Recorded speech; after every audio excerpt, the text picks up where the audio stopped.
Hello दोस्तों, स्वागत है आप सभी का परफेक्ट फिजिक्स बाय विनय सर के इस नए लेक्चर में। दोस्तों, इस लेक्चर में हम बेहद इंपॉर्टेंट, बहुत महत्वपूर्ण टॉपिक बोर्ड एग्जाम के लिए, जो कि 1-2 साल छोड़ के हर बार एग्जाम में पूछ लिया जाता है, टॉपिक का नाम है ओम का नियम। बहुत ज़्यादा इंपॉर्टेंट है और आप सभी के लिए इस लेक्चर में इस ओम के नियम को बहुत ही हम सरल बना देंगे। चलिए दोस्तों, आज की वीडियो शुरू करते हैं। तो दोस्तों, जर्मन के एक वैज्ञानिक हुए थे जिनका नाम था जॉर्ज साइमन ओम।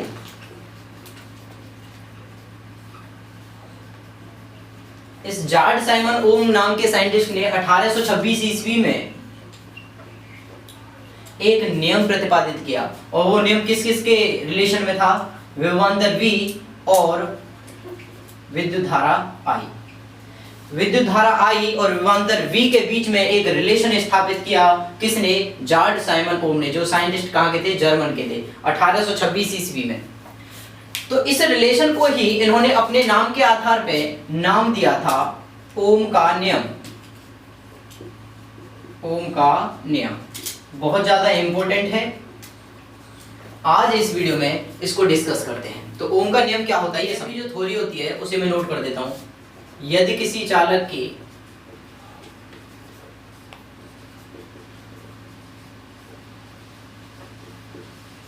भौतिक अवस्थाएं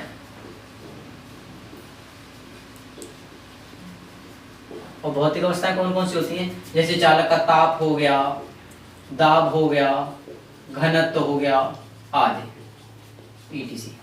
यदि किसी चालक की भौतिक अवस्थाएं ताप, दाब, घनत्व आदि ये क्या रहे? नियत रहें, यानी अपरिवर्तित रहें, ये चेंज नहीं होनी चाहिए, नियत रहें, तो चालक के सिरों के बीच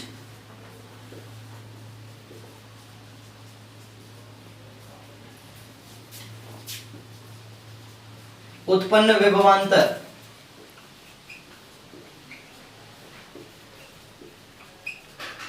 और विभवांतर क्या होता है? V। चालक के सिरों के बीच जो विभवांतर उत्पन्न होगा V, वो चालक में बहने वाली धारा, चालक में बहने वाली धारा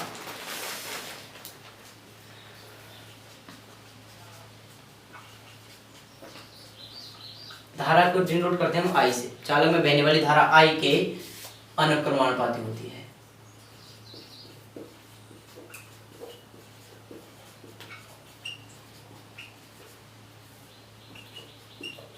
ठीक है, जैसे कि हमारे पास ये चालक है कोई, यदि इस चालक को हम 20 वोल्ट की बैटरी से जोड़ देते हैं,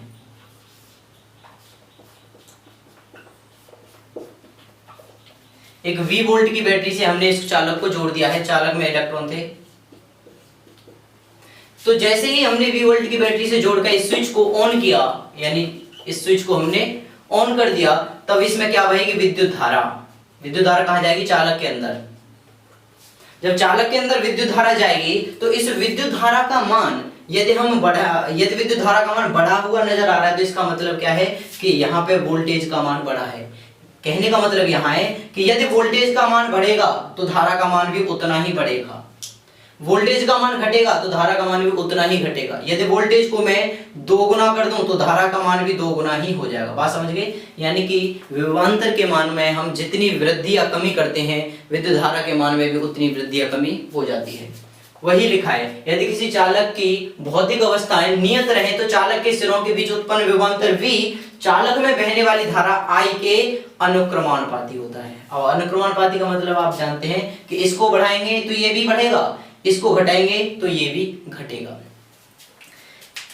इससे आगे देखें, V is equal to, proportional की जगह पे यदि हम इक्वल का साइन लगाएं तो हमें क्या लेना पड़ेगा? एक नियतांक लेना पड़ता है। जैसे आप सभी को पता ही है कि जब समानुपाती, अनुक्रमानुपाती या प्रोपोर्शनल के साइन को हटाते हैं तो हमें एक नियतांक लेना पड़ता है। तो नियतांक ओम साइंटिस्ट ने लिया था R, बचा के हमारे पास I। तो ये जो R क्या है? वो है एक नियतांक, और इस R को नाम देते हैं हमने प्रतिरोध। R को क्या बोलते हैं? प्रतिरोध। तो यहां से यदि R की वैल्यू निकाली जाए तो R की वैल्यू हो जाएगी V/I। अब इससे भी एक स्टेटमेंट बन जाता है बिल्कुल इसी चालक का। यदि किसी चालक की जो भी वोल्टेज है, चालक की वोल्टेज और विद्युत धारा I का अनुपात किसके बराबर होता है? चालक के प्रतिरोध के बराबर होता है। यानी कि चालक का प्रतिरोध R किसके बराबर होता है? चालक के सिरों के बीच जो उत्पन्न विभवांतर V है और चालक में बहने वाली धारा के अनुपात के बराबर होता है। यदि हम इसके मात्रक की बात करें तो प्रतिरोध का मात्रक हो जाता है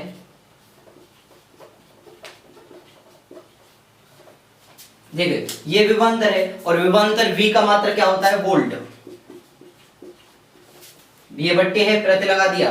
I है, I मतलब विद्युत धारा, और विद्युत धारा को किस में नापते हैं हम? एम्पियर में।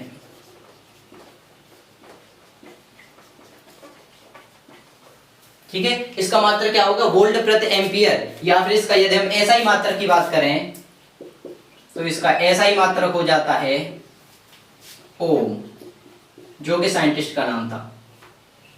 ओम को हम इस प्रकार से भी डिनोट करते हैं, ये जो फिगर में ये ब्रैकेट मैंने बनाया है ये फिगर, इससे भी हम ये इसका चिन्ह है ओम, इस प्रकार से बनाते हैं। तो ऐसा ही मात्रक इसका ओम होता है। ठीक है,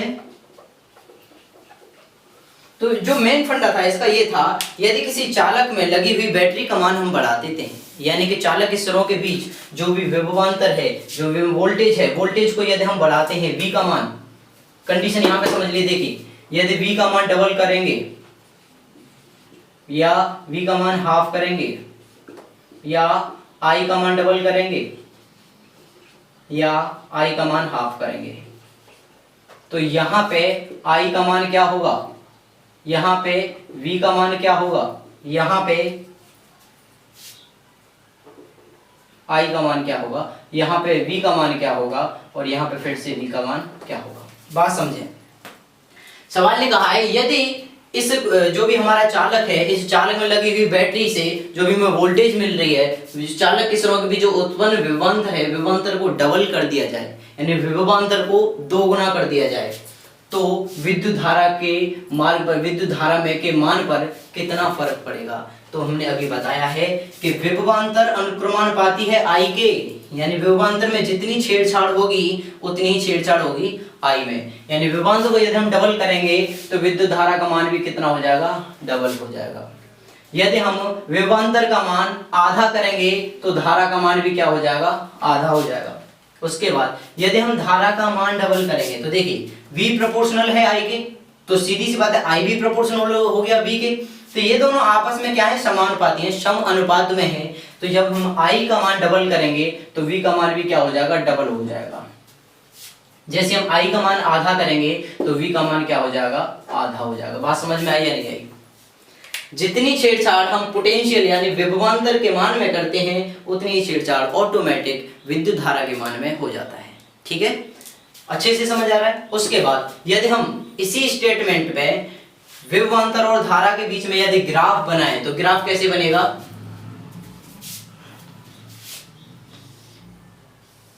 माना ये विभवांतर है और ये हमारी विद्युत धारा आई, तो जितना विभवांतर बढ़ा रहे हैं उतनी धारा बह रही है, बढ़ रही है। जितनी विद्युत धारा बढ़ा रहे हैं उतना ही विभवांतर बढ़ रहा है। तो इसका मतलब क्या है? इन दोनों के मध्य में जो ग्राफ होगा वो बिल्कुल सीधा होगा। सीधी सी बात है। माना कि एक पॉइंट यहाँ है, यहाँ मैं सारे पॉइंट बना देता हूं।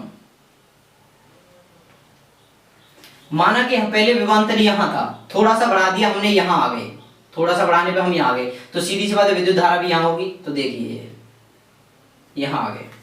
दूसरी बात, विभवांतर को हमने और बढ़ाया तो विद्युत धारा भी इधर से और बढ़ जाएगी, इधर की तरफ विद्युत धारा बढ़ेगी और इधर की तरफ बढ़ेगा हमारा विभवांतर।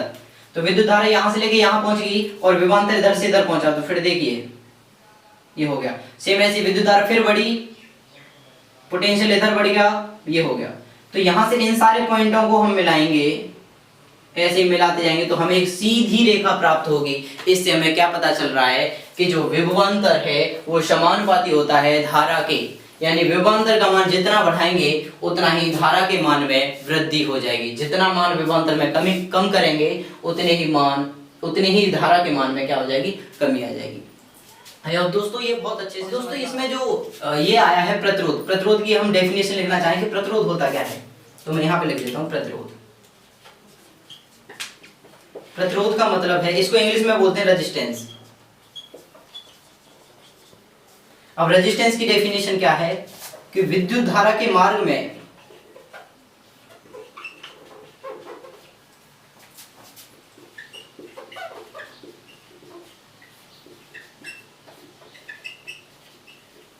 उत्पन्न रुकावट या बाधा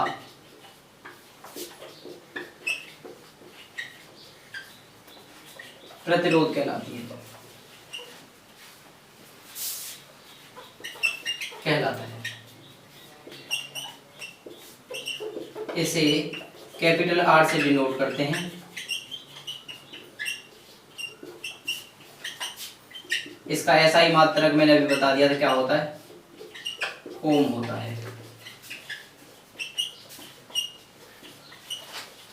यानी जो वर्ड आया था, जो भी हमारा अल्फाबेटिक कैपिटल आर क्या था, रेजिस्टेंस मैंने बताया था, प्रतिरोध। और प्रतिरोध का मतलब क्या आता है, जो विद्युत धारा के मार्ग में जितनी रुकावट आती है, जितनी बाधा आती है। जैसे कि एग्जांपल के तौर पर समझ लें कि हमें यहाँ से चल रहे हैं, यहाँ से हम विद्युत धारा प्रवाहित कर रहे हैं, 5 एम्पियर लिया, यहाँ से हमने 5 एम्पियर की विद्युत धारा ले ली और हमें बी टर्मिनल तक विद्युत धारा पहुंचानी है। तो इसमें यदि हम कोई रेजिस्टेंस ना लगाएं तो यहाँ बी टर्मिनल पर विद्युत धारा कितनी पहुंचेगी, फिक्स 5 एम्पियर पहुंचेगी, क्योंकि विद्युत धारा कितनी प्रवाहित की थी हमने, 5 एम्पियर। लेकिन जैसे ही हम इस मार्ग में एक प्रतिरोध लगा देते हैं बी ए, फिर यहाँ से ए टर्मिनल से हमने इसको 5 एम्पियर की धारा दी, तो क्या आप बता सकते हैं कि बी टर्मिनल पे फिक्स 5 एम्पियर पहुंच जाएगी? नहीं पहुंचेगी। क्यों?